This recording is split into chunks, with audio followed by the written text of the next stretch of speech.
Here's how I went from making $50,000 a month to literally $1.3 million per month. Just by asking the right kinds of questions, I noticed hundreds of percent in improvement. And while I have seen tons of people discuss their perfect funnel or what kind of application questions you should ask before a phone sale, I've never actually seen anyone with data to back it up. So here's how we were able to improve throughput by 250% just by asking for the correct type of email. And what this means is just by seeing the type of email that a potential prospect has on their application, I can tell exactly how much they are going to be worth to my team, basically down to the dollar. Now we're going to be covering every single part of the funnel here. So first name, last name, business email, phone number, tell us about your business. Very open-ended question here, but I wanted to attach a dollar value for every single one of these questions to demonstrate why we ask them and what we have found through our testing. What you might find is if you have a different service or offer that you're selling that's not a very niche B2B social media marketing agency, your numbers may differ. The goal of this video is to actually show you the principles that we use to make these decisions so that you could also hopefully have a 2,629%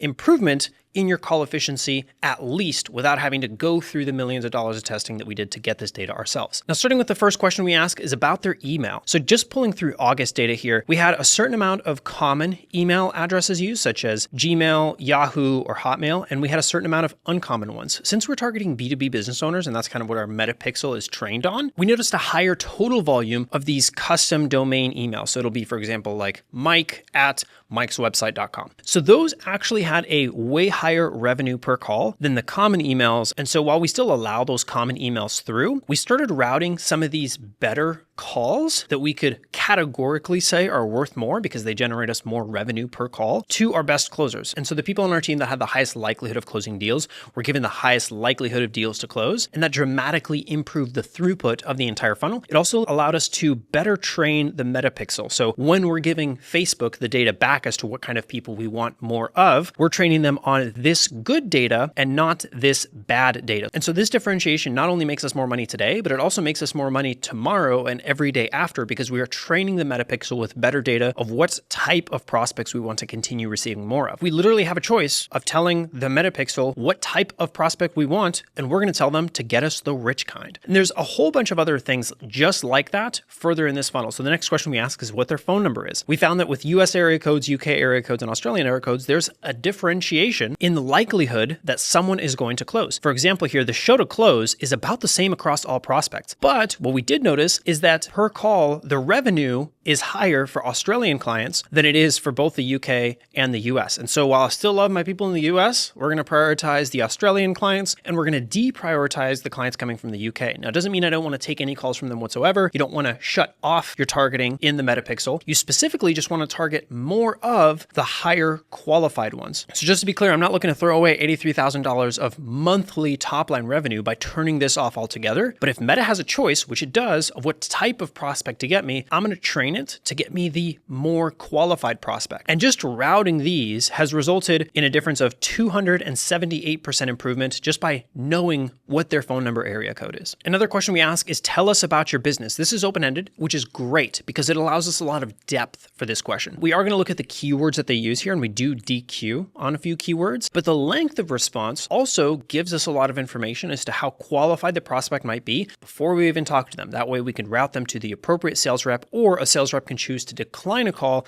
if they know that they're in an industry we don't serve. And so specifically, we have a few keywords that we DQ for because we simply know that we're not going to be able to help that business. Any kind of direct-to-consumer jewelry, cosmetics, automotive shops, dealerships, hair salons, clothing, real estate agents specifically, not an industry that we generally like to serve. And so we DQ them in this process. And so if they have any of these entries in this form, we DQ them. But then we also look a little subjectively. The rep, before taking the call, will look and see if it's a 1-word, 2-word, or 3-word answer. Usually those are low quality, but if they write out a couple sentences or even a paragraph, generally that person is more invested, and the sales rep is going to be more excited to talk to that kind of rep, subjectively looking at the answers in their application. So we did notice a 12% improvement in removing these people from our process altogether, and that's just the total number of leads that we no longer take by removing these. We're also improving the metapixel tracking by not having any of these continue going through our funnel and essentially paying for leads that we know know that we can't close anyways. The next question we ask is monthly revenue. And the way we have this worded is actually very particular. There's a lot of lead routing that happens here. Let's start with the under 10K people. So if you're making under 10,000 a month, generally we don't serve you. There are a few exceptions where you can select under 10,000 a month and still sneak through our funnel. As it stands right now, we're looking to change that in the near future, but I just wanted to explain this a little bit. So it's not an absolute.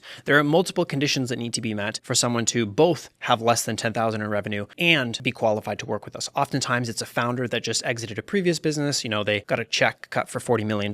While their new startup has not yet made any money, it's pre-revenue, we still can serve them based on some of their other responses. Of the people that show up, which is 53%, only 43% are actually qualified to work with us after talking to a sales rep, which is incredibly low and incredibly inefficient. Our call to close percentage is only 3%. So we're only closing 3% of these hundreds of people that we talk to potentially every single month. And it's just not a direction that our business feels comfortable continuing to scale. So we are shutting it down. But we can look at the revenue per call and actually get a quantitative amount of how much we're potentially losing, about $115,000 in top line revenue by servicing these. That being said, understanding what our team's time commitment is to servicing these and potentially taking those 179 calls, it's absolutely not worth their time. Because we measure, we can make that kind of determination and be a little bit more aggressive with our marketing. Now, the next step up is actually increase in revenue per call by about $300. So it's a little bit better, but they're still not great. Next bracket up, substantial improvement. And then right here is where we get into the real stuff. So where we have a 12 and a 10%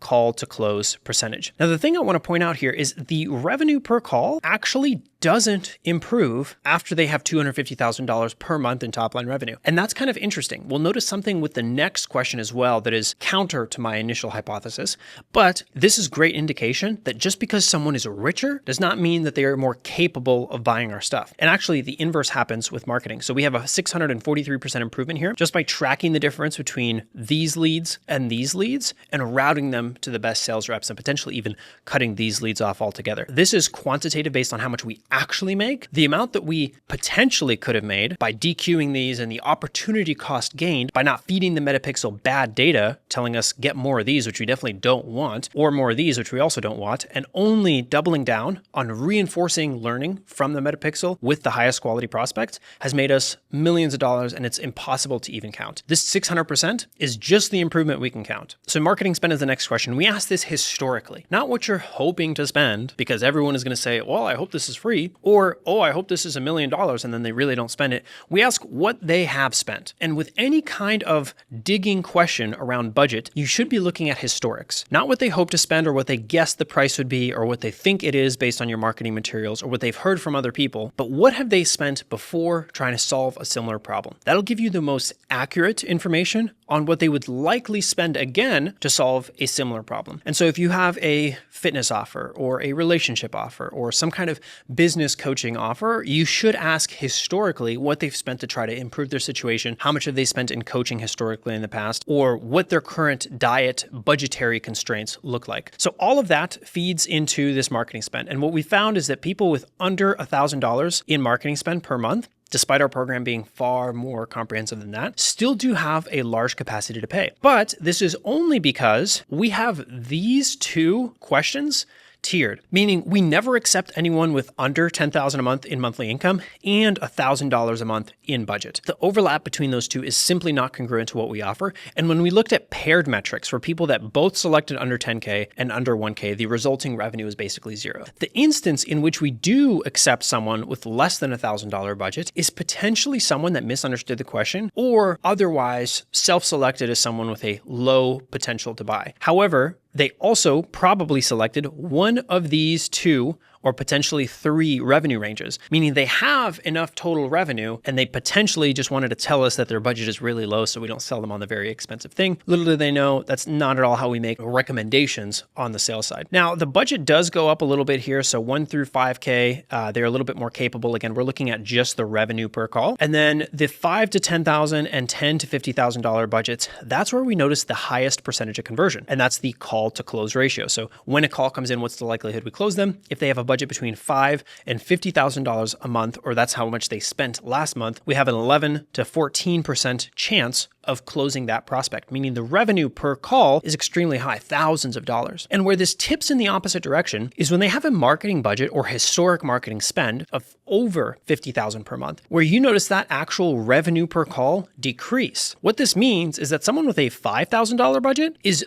just about as valuable to us as someone with a $500,000 budget, which is really strange because if you are a marketing company, the general hypothesis, and this is what I thought at first, was that the person that has the highest ability to pay will be the person that pays the most. And it's absolutely not true. There are other factors involved. And one of the things that we noticed having hundreds of these calls over the last several months, I'm just showing you 1 month's worth of data here, but this has been proven month over month, and it influences how we route those leads, is what we understand about this type of prospect is they expect a longer sales cycle. So they have a $500,000 per month budget, but actually getting them to spend any of it takes 2 calls or 3 calls. Maybe there's a 2-week follow-up process. It's far more complex and convoluted, and therefore people get disinterested over that time than these 1-call closes that happen right here. And so I hear so many business owners just going after the richest, most financially capable people, when in most cases, prospects like that are actually harder to close depending on your sales process. Now, if we were doing enterprise sales for Fortune 1000 companies exclusively, yes, we would absolutely have a minimum budget that is way higher than this. A couple of our competitors, they're doing $350 and $500 million a year, which sounds crazy to say. I almost stumbled in my words and said 100,000, that only accept people richer than even our maximum scale here goes. They have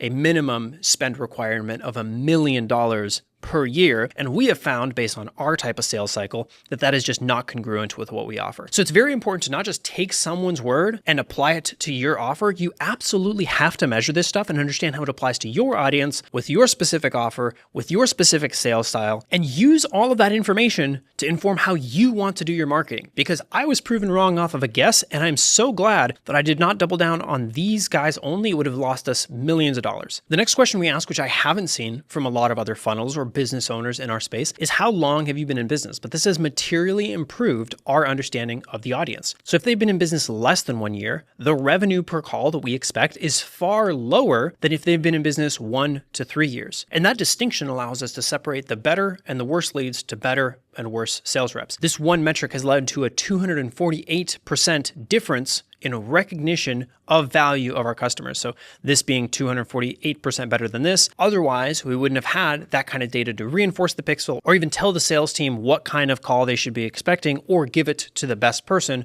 which is ideal with these kinds of leads here. The next question we ask is start date. So it's worded as, when will you start on social media? Basically asking, are you actually ready to go? Have you done your due diligence? Can you be ready to go soon? Or are you window shopping? So these window shoppers, we completely DQ. They don't even get to talk to our team because they're just not ready for a custom implementation today of something that they want to consider. We do have free training material that we send them to that gets them an idea of what our services include without burdening our team's time or wasting their own with window shopping. Now, this has only led to an 8% improvement in desired start date, but I want to tell you why it's way more impactful than that. So we only had about 8% of the total leads select that they're over 30 days out from a decision while being qualified on other metrics. And this is actually data aggregated from a couple of months prior. And that 8% does, of course, allow the metapixel to be trained better. It improves the efficiency of the sales team so they're not talking to people that are just window shopping. It more so improves the on-call compliance for timing. Because when someone tells us that they will be ready within 30 days, we can mirror that as one of the first discovery questions or one of the objection overcomes at the close, because in their application, they told us they are ready to go within 30 days. And so when they say later, oh, I'm not looking to start this for 6 months, we can call them out because they got congruency in the application, the very first touch point with our company. So it has dramatically improved that on-call compliance for timing. And they just run through the entire application, confirming every single one of these questions when the call starts. So what is your actual marketing budget? You said 1 to 5K. Is that right? Yes. You've been in business for 3 to 5 years. Is that correct? Absolutely. You're looking to start sometime now or within 30 days. Is that right? Yes. Right there will prevent the objection for timing at the end most of the time on these calls. But outside just this application, there are a few other stats that we look at relative to how they fill out and how they respond before the call that give us an indication of whether this person is going to close. One of those is being pre-call responsiveness. So how responsive are they before the call to the marketing material? If they don't open the email that they get, because we send reminders both via email and text, they only have a 16% chance to show up qualified, which is rather low. If they don't respond to the text, there's only a 14% chance that they are qualified and show up. And if they do both, there's a 42% chance that they show up qualified, which is measurably better. Really, my sales team, the lead reps, only take calls with people that both confirm the text, as in respond, and at least open the confirmation email. So a positive signal on both of those two leads to a 42%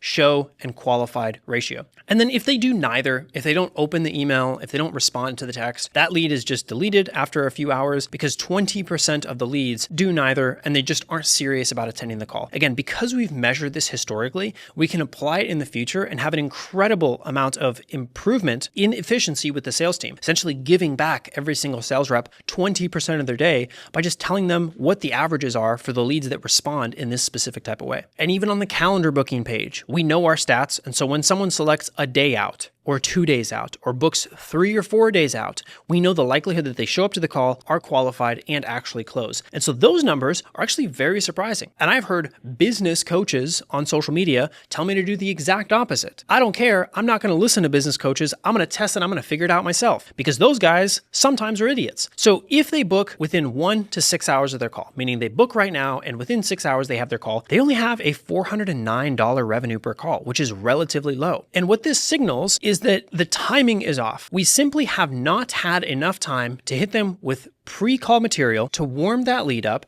And so these guys get on the call, and subjectively, I can tell you what they say because I watch the sales calls, is, oh, I just found out about you guys a couple hours ago. I'm going to need to think about this for a couple weeks. It never works. And when they instead book 6 to 72 hours out, the revenue per call dramatically increases. But what's crazy is I've heard tons of times on social media that you shouldn't allow people to book 3 days out. You shouldn't allow people to book 4 days out. They're going to forget. They're not going to show up. And while that might be true for a B2B fitness offer or some other stuff that you're selling online, with our B2B marketing solution, that is absolutely not the case. And the people that book 72 to 96 or more hours out actually are potentially worth more than people that book 48 to 72 hours out. Again, this is aggregated over hundreds of calls worth of data. I'm not just guessing at this, I actually measure. And so we don't restrict our time windows beyond what marketing thinks is convenient for the total amount of volume of calls that we're expecting, because it doesn't actually help us to shorten this window. All it does is it makes it more inconvenient for the person to not want to show up because they had to book in a time tomorrow or the day after when they really didn't have the opportunity to speak to someone. So this is a 737% improvement by just actually having the timing understood and knowing when to allow people to book in versus not book in. It's potentially saved us millions of dollars of improvement by not being stupid and trusting whatever sales gurus out there tell you not to allow people to book in beyond 8 hours. They got to book in right now if they're going to buy. Absolutely not the case. What I want you to take from this video is that it doesn't matter what anyone says. Don't even listen to me. Measure your own data, understand what leads to revenue, and then go do that stuff. And if any of this was helpful to you, if it at least improves your call efficiency by a few percent, not even the 2,600% that it improved mine, I think that you'll find even more value by seeing my entire funnel, the whole thing broken out. I even give you a PDF that you can copy and paste. It's in this video right here, and I show you exactly how we do it beyond the sales call.